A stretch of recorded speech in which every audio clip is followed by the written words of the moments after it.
San Antonio's win coming thanks in large part to a large man, Victor Wembanyama, who put on a show, dropping 41 points and grabbing 24 rebounds, also becoming the youngest player in NBA playoff history with a 40-20 game, passing Kareem Abdul-Jabbar. He also joins Wilt Chamberlain as the only players with a 40-20 game in his conference or divisional finals debut. NBA analyst Iman Shumpert with us now. Shumpert, what will you remember about Wemby's performance last night? I think the way he accepted the challenge. He had to sit there and watch SGA hoist up an MVP trophy, and I don't think he liked it too much. He didn't come out and decide that he was going to influence the game scoring right away, but he dominated the boards. He was in the right place at the right time. He altered shots around the basket. He searched for matchup problems. He set screens. He set back screens. He did a little bit of everything to let this game come to him before he eliminated all available options and said, you know what, now I'm just going to score the basketball. And there was nothing OKC could do. They tried a number of different defenders on him. None of that worked, but I think he did a great job of being patient for the moment rather than forcing the issue. All right, let's talk about OKC. They lose for the first time this postseason. They had been 8-0. Guard Cason Wallace and head coach Mark Daigneault speaking earlier. This is new on SportsCenter. Check them out. I feel like we started off slow. So being able to put a whole game together would be crucial for us. We obviously course corrected in the second half, got it much closer. So just knowing that it's going to be a fight, we got to be able to throw punches as well as take punches. In these series, you know, one of the things you got to do is you got to figure out what the problems are, and you got to put the fires out pretty quickly. And so that's our challenge, and we got to work on that with the team today. We'll continue to work on it tomorrow, and then we'll throw our best pitch tomorrow night. Let's talk about that challenge. SGA was a minus 15. He shot 7 of 23 from the field. If you're in his shoes and watching film of this game this morning, what adjustment does he need to make moving forward? Getting the short shots. I think that SGA did a little bit of searching for the whistle when he wasn't shooting the ball well.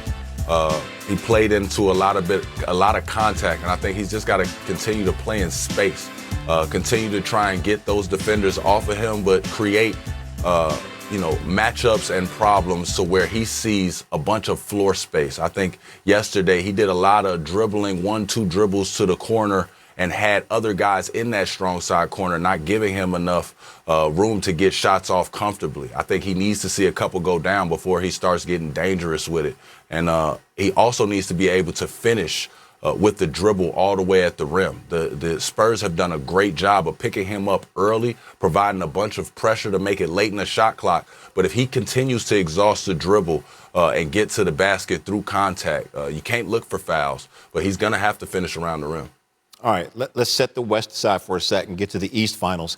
Game 1 between Knicks and Cavs tipping off tonight. What's up, my guys? Whoa, where are you? Where are you at? It's ESPN, baby. You know what I'm saying? I got to give you a little shout out. It's ESPN, baby. I appreciate you putting that in there behind you for us. Thank you for doing that. You're the man, Iman. Okay, last night we started the show by saying if Adam Silver was to create a Western Conference Game 1 in a lab, it would be last night. Just what's your takeaway, and what is the conversation about the state of basketball with these two teams in the West, just strictly, but Wemby for what, the next 10 years of this? Is this where we're looking at? What a special night for hoops it felt like, Iman. Yeah, again, this is the matchup that we were all promised as basketball fans. The teams don't seem to like each other. There's chips on shoulders. I don't think Wemby liked seeing SGA hoist up his second MVP trophy. I don't think Wemby took well to them putting Caruso on him toward the end of the game to be an answer. Everything about this matchup, Stephon Castle getting the dunk and staring SGA down, everything about it entices the NBA to, one, play harder. But for that 48 minutes that we all talk about, we want them to hate each other. They gave us that. You know what I'm saying? And as basketball fans, I think we're all sitting here with a smile. OKC just now has to, they're going to have to go into they're going to have to take care of home court next game, but they're definitely going to have to go into San Antonio and steal one. So we're going to see what they made of. Perkins said something hilarious last night about sending his kids to them monks. Okay, him and his wife were talking about sending his kids to them monks because he would like to know whatever the hell they said to Wemby. But he just seems like a different creature out there, AJ. Go ahead, pal. Yeah, he does. And Shump, I'm wondering, what is this OKC team going to do, I guess, defensively, you think, in Game 2? Are they going to switch it up? Are we going to see Chet on Wemby? Like, what are they going to do? Oh, we better. We better see Chet guard Wemby. I'm not sure why Chet wasn't guarding Wemby. I'm not sure why when the overtimes came, Chet didn't look at his coach and say, hey, man, I love you to death. I get the game plan. That's my matchup. At some point, you got to take the challenge because you saw in Wemby's eyes what he was going to do to the game. He was going to impose his will on the game. He was going to make it almost personal at the end. And to see that and see Chet keep having to come off the weak side, I thought he put himself at a disadvantage. He had like 7 of the 10 points in I forget what. There was something he did. OT. He just absolutely took over. There was a time late in that game where I thought plus 6.5 we weren't going to cover. Okay, there was a little bit of a. Normally where dogs go to dime. It was I was very scared as we were going there, and then it turns out 7-point win for San Antonio. It's like every narrative that could potentially happen, or every collapse that could have taken place, or Wemby played good, but in the end, the championship pedigree of Oklahoma City won out at the end. Like who's going to make shots down the stretch? It's like this Spurs team answered every single time. It was spectacular. And their average age, I guess, 22 and a half. They're like the youngest in a long time. Your thoughts on that, Iman? Is that just an old soul crew down there because they've been through so much? Do you think the age thing does matter whenever you get to a certain point?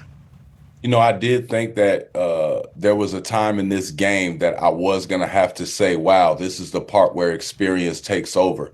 It was the time at the end when they had to tie the bucket and SGA brought the ball to the left side of the floor off of an Iverson-like cut and then left Wemby in the corner to have to make the decision on would it be a 3 or a layup that they would take. Wemby stayed in the corner, and I felt that they had figured out some sort of tilt to keep Wemby at bay to say you have to make a decision. You are no longer allowed to play defense and roam.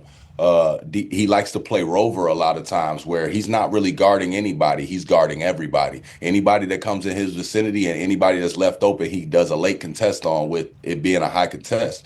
I thought OKC finally pinpointed it and left him in the corner, and to see the Spurs take the challenge and just pressure defensively, get stops, get rebounds at the end, because a lot of those rebounds just got loose. It was a lot of 50-50 balls. They got all of those. I can't really point the finger at their age anymore. I think these are just ballers. These are guys that want to take the challenge, and they're guys that really don't care that they have the MVP over there. I can't stress that enough, that when I look at Castle, I look at why can't I think of my other one? Dylan Harper. Dylan Harper going out there. I just don't see guys that, I don't want to say they're disrespecting them, but they don't respect it enough to lay down. They're saying, you're going to have to come beat us. We have the advantage over here. And anytime you believe that, again, to win, it takes a little bit of delusion. They have it. Yeah, and it felt like through the season they had it as well. You know, it was like the New England Patriots having to go up to Foxborough to play the New England Patriots. You lost the game before you even got there. The coaches did, players did, somebody did. And for this team, Spurs team, it feels like they're pissed off that people view Oklahoma City like that, as opposed to them. I love it, man. Yeah. And I love too. We don't talk enough about just the Spurs organization in general. The Spurs have been a great organization for a really long time. You saying the Patriots really made me think of that and hone in on it. Having Pop around that culture, I know their coach is a winning coach, but to have somebody like Pop, a real pillar in this basketball world, to be able to lend advice, to be able to give guys encouragement and move the needle along while the playoffs are going, to have them prepared for these type of moments and these type of situations. You are seeing counter punches being thrown by, they seem like veteran guards. It seems like Wemby is a veteran, but I think a lot of it is the coaching, the poise, the winning culture that's around, having Tim Duncan to lean on, having David Robinson around to lean on. Being able to have those conversations calls for a winning mentality. Coach Mitch Johnson leading the squad down there, and obviously Dag over there in Oklahoma City. Mm-hmm. It has been, it was high-level basketball. It was fun to watch. That felt like Game 7 of the finals. Oh, yeah. Right there in the Western Conference. And obviously, they were playing without a guy that we know. Go ahead, Con Man. Yeah, Shump, no De'Aaron Fox. So that kind of almost helped them because it gives all these other guys, the young dudes that we're talking about, more confidence, more time to kind of get settled in the conference finals. What is your read on that? And do you think adding De'Aaron Fox will be kind of simple? Offense can do exactly what they just did, or do you think that will change things up a bit just because the depth of OKC is incredible, and that does seem to be a huge advantage for them, especially if each one of these games is going to go to double, triple, who knows, quadruple overtime? Well, if I'm OKC and I know that we just lost without them having De'Aaron Fox, I'm scared to death. I don't think that it was one of those things where you say maybe it worked out in our favor. If you're the Spurs, saying it worked out in our favor that De'Aaron didn't play, it's like, no, they have been a three-headed monster this whole time. Sometimes it's two of them that get off. Sometimes all of them get off. Sometimes it's one of them that comes up big. It doesn't really matter. They rotate. They all play different speeds, and they all do different things. I think that yeah, you had Dylan Harper in more of a rhythm, but De'Aaron Fox coming back does not change things. It just forces now Dylan Harper to attack your second group, which is supposed to be OKC's better group. But if Dylan Harper now comes off the bench to attack that group, it's like, when do you get a break and a little bit of time off to get your breath together, to get your bearings together to actually deal with Wemby? I'll tell you what, I'm excited to deal with Wemby for the next. A hell of a ball club they put together. They got Harper. They changed the rules because of this ball club. Yeah. Hey, we're not doing this stacked ones up again. We're not doing it. Look what they got down in San Antonio, and they'll be able to pay them more because they're all from there, right? Yeah. Oh, and like the Duncan old school thing, like they all stayed together when like Manu, Tony, and him probably could have split up. So if there's any place where all those guys will stay and take less money, it's the Spurs. And it feels like Wemby clear star, but he's super humble. Yeah. So everybody else around him is not going to grow to resent him, which could potentially happen in some. Saw that clip? This picture? The whole sideline kind of pose. Like that. Yeah, the boys gassing him up. Hey, we're on the Wemby jet, brother. Yeah. Let's go ahead and go. That's always nice, dog. It's always nice to see teammates stamp it like that. Yeah, exactly. Yeah, that's the thing, though. Like, we talked about it as just outsiders, non-hoopers. When Wemby got to San Antonio, this is awesome. This is gas the boy up, man. Oh, my God. Gas up the jet. Kelly Olynyk pointing at him. Yeah, so Tom McMahon was a special teams coach for me at the Indianapolis Colts. He went on to the Raiders. I don't think he's there anymore. He's at the Broncos, whatever the case. Growing up, he grew up on a horse farm, okay, and he had an entire mentality that shaped from his horse farm. He said, basically, my only job as a kid was to feed the stud, okay? Just make sure this guy, okay, the one that we need here is happy. So his entire narrative is, if we have a stud returner, let's do everything we can to make this guy good. Vinatieri, hey, let's just feed the stud here. Let's just get this out of the way.